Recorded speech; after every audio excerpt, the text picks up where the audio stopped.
Hi, this is Dennis with Second Chance Tackle, and today, well, we got a part of a story. How's that? Or parts of a story. Bob from Western Pennsylvania actually took the time to drive out. He wanted to do some fishing along the New Jersey coast, which was about an 8-hour drive for him. And, well, he thought of me when he was driving out this way, because he had a lot of parts that he purchased at an auction. Told me he bought quite a bit. And, well, these parts needed a home. He was done with what he needed to do, and he said he didn't think he would have a chance to use any of the stuff in a couple of boxes. And would I be interested? Well, I'm always interested. If I can find parts that can give real second chances, I like to do that. And, well, let's just take a look at some of the stuff that Bob brought by. And as an aside, if there's anything in here that you can use, just let me know, and we'll see if we can't connect with you, because I told Bob I would try to get these out to other folks that may have a need or a use for them. And I think the biggest problem I'm going to encounter is that they're not labeled. These are typically what you would find, I guess, in a repair shop, although mine doesn't quite get this way. In a repair shop from somebody who's got reels that are broken, and well, they just take away the serviceable parts.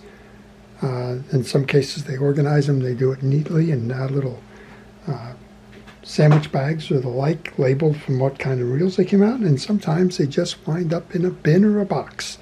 That's what we have here. A lot of stuff in a bin and a box, and a lot of stuff in this case, well, we've got a cracked thing here, so I'm not even sure why that even wound up. It's from a Spincasting reel, wound up in the box, but whatever. So I've got a sorting job in front of me here, but let's just take a look at some of the stuff that I have. If you recognize any stuff in here that you think might work for you, let me know. Just drop a note to my email. It's on the business card on the back, and we'll see what we can do. I told Bob that this would certainly be a winter's worth of sorting, and that's probably what it will be. But if you see something in here in the meantime that you might recognize, let me know. Well, if you like these kinds of videos, if you like the channel, if you enjoy the work on reels and the like, I would encourage you to subscribe. If you do subscribe, well, please hit that notification button. You'll see when I'm posting videos, and well, maybe you'll even have an opportunity to find something that you need by way of this channel. The first box is what I'll call a little bit of everything. It's got 4 boxes here. A bunch of gears, a bunch of gear shafts, a whole bunch of metal. Some of these I already pulled out. Some of these are Mitchell reel parts, which I recognize. For example, these are Mitchell main gears for the 300. That's your slide shaft for the 300. For the most part, I haven't gone through them very much, and I don't know what I'm going to find in these. As I mentioned, a lot of these I think belong to Spincasting or closed-faced reels, but we'll find out. Let me show you a little bit more about what we found here. Next box up was something that I think I can actually get a lot of use out of, although I have to sort through them. And these are the vintage bait casters. A couple of side plates here. For example, here's a Fluger Supreme. Always good to have that little nut cap on there. That's one of the hardest things to find in these reels, but you never know when you're going to need a little tension spring or the like. This one's a fun one. This one was part of a reel. This is a Bronson, but I think it also came under a different name. This is the Bronson 63. It was a bait caster that was incorporated into a reel and a rod. It was integrated, and I actually have one of these. I think it may even be a Heddon. I'm not sure. I'm going to have to go look and see what's left of this one. Side plates, again, some of them you'll find, and some of them will not have the caps on them. Frames. Here's a frame for a Shakespeare classic. That's a bigger one. I'm not sure what this one's from. But again, a lot of these things are probably somebody got working on these things and found out that there was no value to them anymore. They couldn't be used or repaired. And well, just kind of left them for parts in case they could be used by somebody else.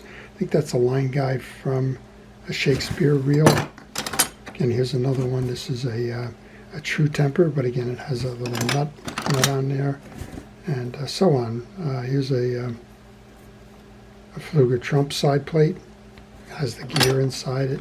So I'm going to sort through that stuff, see what I can find there. This is a broken spool. You wonder why they put them in here. It's likely it's a Penn spool, kind of, well, maybe not because of that, but Penn used those plastic spools for a while there. All right, next one up. These boxes get heavier, it seems, and bigger. This is a whole bunch of the Spincasters, and a whole bunch of varieties. Here's a True Tempers 327. This looks like a compact clipper, but none of these are complete, right? I don't know where the handles go, but they go. It's almost amazing when you find parts reels, how many of them the handles are just gone on. Well, I guess I could be guilty as charged on some of these because I take handles off when I can't use them, but they generally don't wind up there. Here's an interesting one. This is a Fluger. It says Free Speed 1000. I'm not sure I ever saw that before, but well, maybe we'll just take that apart to see what's going on inside. Here's a Commander. Somebody had asked me the question on this one. I told Bob when I was talking to him. Somebody had put in a video, what is that reel? I'm trying to balance everything here, I apologize. What is the reel? It was missing this Commander button. Now we know. It is a Commander. I don't know who made Commander. This one, you can find a handle and a spool and a dragnet could probably work again, but that's the problem that you get with those types of things. Here's another one that kind of looks like that. This is a compact Monterey. This one looks like it's just missing the spool and the handle. And Compact was a Japanese firm, right? Yep, made in Japan. It was a Japanese firm that made a lot of reels in the 1960s and the like. So, again, if you see anything in here that you find of interest, let me know. I suspect for the price of postage, we'll be able to get you something around that. Okay, one more box. Thank Bob for it, but in some ways, well, in some ways it's going to be quite a project. Here's another box. These are primarily spinning reels. And this almost looks like what you would find at a flea market, right, to kind of go through. Some fun ones in here. This one is a Silverado 759. That's kind of fun. All tangled in line, missing the handle. This one should be fun. Let's see if I can do something with this one. This is a Fluger Pelican reel. And attached to that is a, this one almost looks like a Mitchell 300 knockoff. This is an Olympic 81. Darn if it doesn't look exactly like the Mitchell with a gray coating. I want to do more work on that one.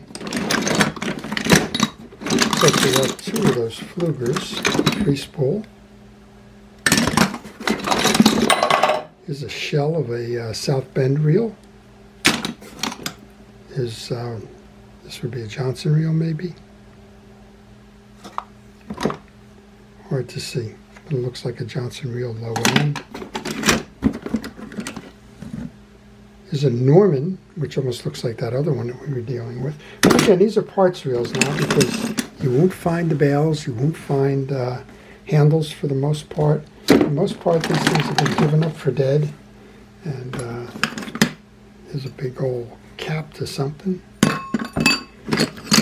And scavenged for you. Here's one that's kind of interesting. I think this is from the Royal Maroon series, the Shakespeare, one of the smaller ones. But I'm going to have to sort through all of this. We have a side plate here for a pen 190. Yeah, if that real need a side plate, let me know. All right, well, it's kind of fun. I wanted to do this as a shout out to Bob, to say thank you. I wanted to kind of give you a look behind the scenes in terms of some things that go on in the shop from time to time, and some of the consequences of that, I guess. Here's a South Bend 110, closed face screw. And I don't know why we do this stuff, but we do. We tend to harbor this stuff.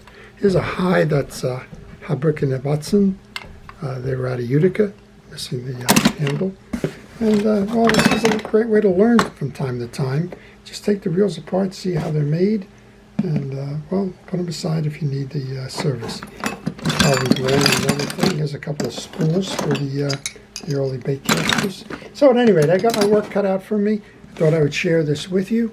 I hope you've enjoyed kind of taking the trip with me. I want to thank Bob again for dropping these off. And well, we'll just see what we can make of these things as we go forward. Before I leave, I want to thank our first responders, our police, fire, safety, and rescue, and all the folks that are involved in public service and dedicating their career to it. And we want to thank everybody for watching and for making this channel what it is. Here's a Ryobi. It's a FinTech, which is the brand that it started using after it exited the U.S.